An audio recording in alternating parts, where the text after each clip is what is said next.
வணக்கம் ஃப்ரெண்ட்ஸ், நீங்கள் பார்த்துட்டு இருக்கிறது வணக்கம் கிரிக்கெட் சேனல்.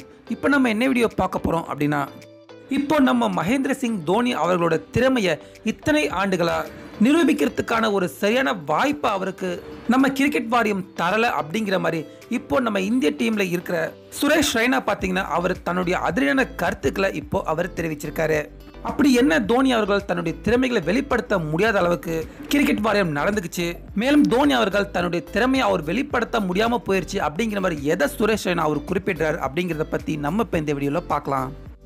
இப்ப தோனி அவர்கள் பாத்தீங்கன்னா அவர் தன்னுடைய கேப்டன் பதவியை விட்டு கொடுத்ததுக்கு அப்புறம் அப்ப இருந்து இப்ப வரைக்கும் பாத்தீங்கன்னா பெரும்பாலான ஆட்டங்கள்ல தோனி அவர் பெரும்பாலும் பாத்தீங்கன்னா 6வதோ இல்ல 7வது பேட்ஸ்மேனா தான் தோனி அவர்கள் களமிறக்கப்படுறாரு. அப்படி தோனி அவர்கள் இறங்குறப்ப பாத்தீங்கன்னா அது ஃபர்ஸ்ட் இன்னிங்ஸா அமைஞ்சிருந்ததுன்னா ஏறக்குறைய பாத்தீங்கன்னா அவர் பேட்டிங் வர்றப்போ ஓவர் 40க்கு மேல ஆகிருது. அப்போ அதனால பாத்தீங்கன்னா தோனி அவர்கள் எடுத்த உடனே அவர் அடிச்சாட வேண்டிய சூழ்நிலை ஏற்படுது. அதனால பாத்தீங்கன்னா தோனி அவர்கள் அவரோட திறமையான ஆட்டத்தை வெளிப்படுத்த முடியாம போயிருது. அதே போலதான் சேசிங் அப்ப கூட எடுத்துக்கிட்டீங்கன்னா தோனி அவர்கள் 6வதோ 7வதோ அவர் களமிறக்கப்படுறப்போ 1 விக்கெட்டுகள் எல்லாமே இந்தியா பறி கொடுத்து இந்தியா ஜெயிக்குமா ஜெயிக்காதா அப்படிங்கிற ஒரு கட்டத்துக்கு வந்ததுக்கு அப்புறம் தான் தோனி அவர்களே பார்த்தீங்கன்னா அவர் இறங்குற ஒரு சூழ்நிலை ஏற்படுது.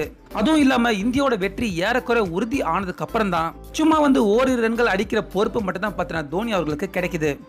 இது தோனி அவர்கள் அவருடைய கேப்டன்சியை விட்டு கொடுத்ததுக்கு அப்புறம் பெரும்பாலான ஆட்டங்கள்ல இந்த மாதிரி தான் நடந்துகிட்டு இருக்கு. ஆனா இப்போ சமீப ஆட்டங்களை பார்த்தீங்கன்னா தோனி அவர்கள் 4வது பேட்ஸ்மேனா அவர் களமிறங்குறது உண்மையிலே டீமுக்கு அது ஒரு நல்ல விஷயம்.